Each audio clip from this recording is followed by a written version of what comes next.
তাদের মোটা লাঠি দিয়ে মারা হয়েছে। অবৈধভাবে বাংলাদেশ সীমানায় মাছ ধরতে এসে আটক ভারতীয় জেলেদের পেটানো হয়েছে এমন উদ্ভট দাবি তুলে শোরগোল ফেলে দিয়েছেন পশ্চিমবঙ্গের মুখ্যমন্ত্রী মমতা ব্যানার্জি। বাংলাদেশের বিভিন্ন কারাগারে গ্রেপ্তার থাকার পর ভারতে ফেরত গেছেন ভারতীয় ৯৫ জেলে। বাংলাদেশ থেকে এসব জেলেদের ফেরত যাওয়াকে নিজেদের সাফল্য দাবি করে বিশাল এক আয়োজনও করে ফেলেন পশ্চিমবঙ্গের মুখ্যমন্ত্রী মমতা বন্দ্যোপাধ্যায়। সেই আয়োজনেই বাংলাদেশের বিরুদ্ধে বিস্ফোরক এই অভিযোগ আনেন মমতা। বলেন, বাংলাদেশে আইন শৃঙ্খলা বাহিনীর মারধরের শিকার হয়েছেন তারা এবং তাদের মোটা লাঠি দিয়ে মারা হয়েছে। বিজেপি হোক বা তৃণমূল, ভারতের বিশেষ করে পশ্চিমবঙ্গের রাজনীতি এখন ঘুরপাক খাচ্ছে বাংলাদেশকে কেন্দ্র করে। ঢাকাকে পুঁজি করে এক পক্ষ আরেক পক্ষকে ঘায়েল করছে। আবার ভোটের রাজনীতিতে লোকজনের সহানুভূতির জন্যও তুলে আনা হচ্ছে বাংলাদেশ ইস্যু।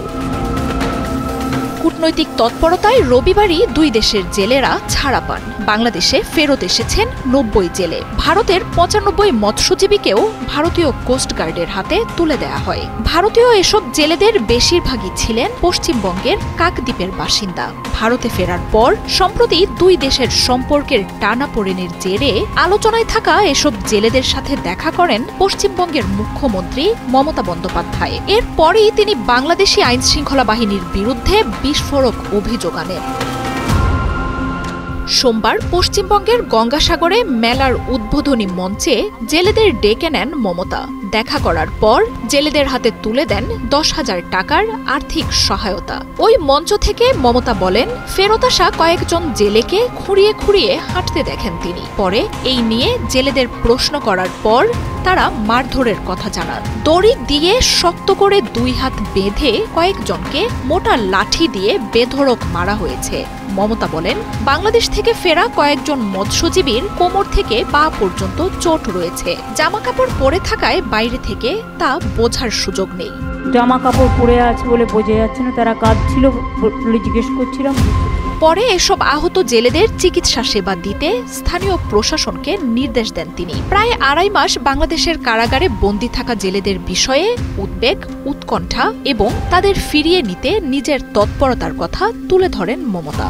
পশ্চিমবঙ্গের মৎস্যজীবীরা যেন আর নিজেদের জলসীমা লঙ্ঘন না করেন সে বিষয়ে পরামর্শ দেন তিনি। নিজের বক্তব্যে মমতা দাবি করেন, বাংলাদেশের যেসব জেলে ভারতের জলসীমা থেকে আটক হয়েছিলেন তাদের মধ্যে অনেকেই অসুস্থ ছিলেন। ভারতের যাতে দুর্নাম না হয় সেজন্য সেসব বাংলাদেশি জেলেকে ভারতে ভালো করে চিকিৎসা করানো হয়।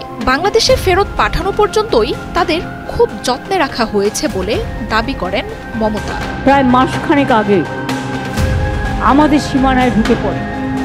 মার্জিয়া উপমা, ৭১। তারা অসুস্থ হয়েছিল, আমরা তাদের ভালো করে চিকিৎসা করাই।